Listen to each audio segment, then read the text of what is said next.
All right, students, we're here with Triangle Inequality Theorem Day 2. All right, so it's just going to be a second day of practicing a bunch of stuff we talked about last time.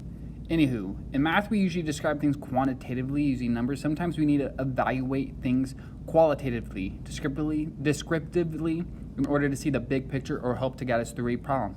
All right, so we're going to take a look at this triangle below. All right, very nice looking triangle. All right. We're going to compare each angle to the side opposite from it. What relationship do we see? So I guess we'll just start in numerical order or alphabetical order. Angle A is 36.9 degrees, and it's opposite of a side length of 6. B is 51.3.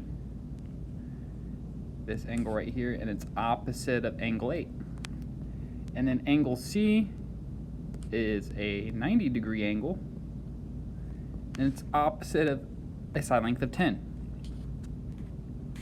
All right, so what we notice is, well, the smallest angle, so angle A was 36.9. That was the smallest angle. Turns out it's opposite the shortest side.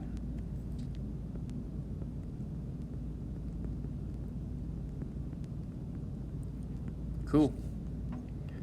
Well, to oversimplify, or not to be extremely thorough, then we can say, well, the largest angle,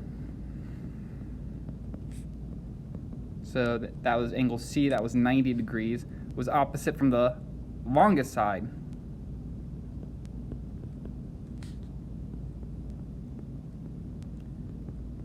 And then the middle ones were opposite of each other.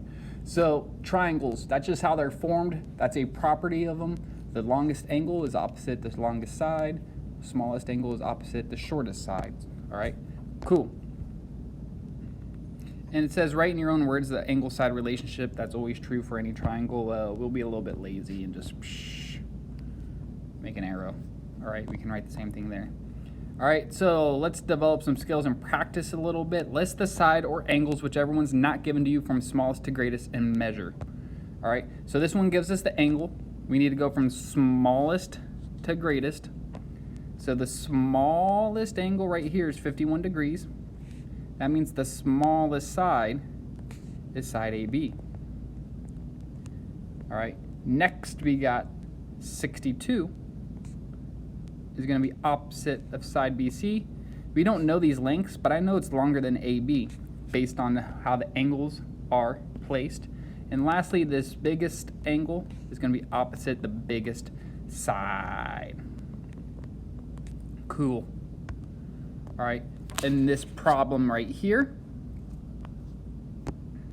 gives us the side lengths. Again, we know the side lengths, we don't know the angle measures, but I can put in order which one's the smallest. Well, RT is the smallest side. It's opposite of angle S. That means angle S is the smallest angle. Next up, we got T is the next smallest side. It's opposite of angle R. And then we got angle side 10 is opposite of angle T.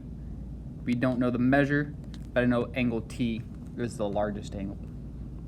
Sweet. And then this last one, we have to do a little bit of mathematics. All right, we got 27, we got 29. Well, what in the heck, what would this last one be? Well, doing some math, it's gonna be 24. 24 degrees. All right, why? Don't you forget that all these angles have to add up to 180. Triangle sum theorem. Anywho, now that we got that fact out of the way, angle M is the shortest. That means NP will be the shortest side. And see, it's kind of hard to tell. I wouldn't be sure by just looking at this if MN or NP is shorter. But since we got 29 opposite of MN, I know it's larger than NP. And then lastly, we got the last one. 127 is opposite of side MP. Since that's the longest angle or largest angle, that has to be the longest side. Cool. All right, And then we got some follow-up problems, some stuff we talked about yesterday. So if a triangle has angles that are 25, 72, and 83 degrees, what is true about their side lengths? Well,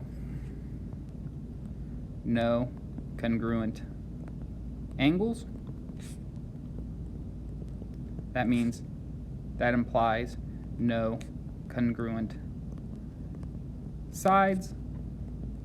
So thus, this would be a scalene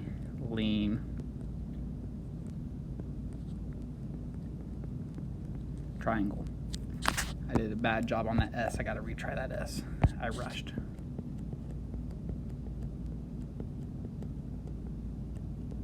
Whew. Scalene. If a triangle has all angles that are 60 degrees, what is that about the side lengths? Well, 60 degrees means equiangular, which implies it's an equilateral triangle. And then this last one, a triangle has 35 and 35 degree angles. What's true about the side lengths? For fun, well, we could say that the last angle is 110, but it doesn't really matter. We have only two congruent angles. Thus, we will have two congruent sides. Thus, we have an isosceles triangle.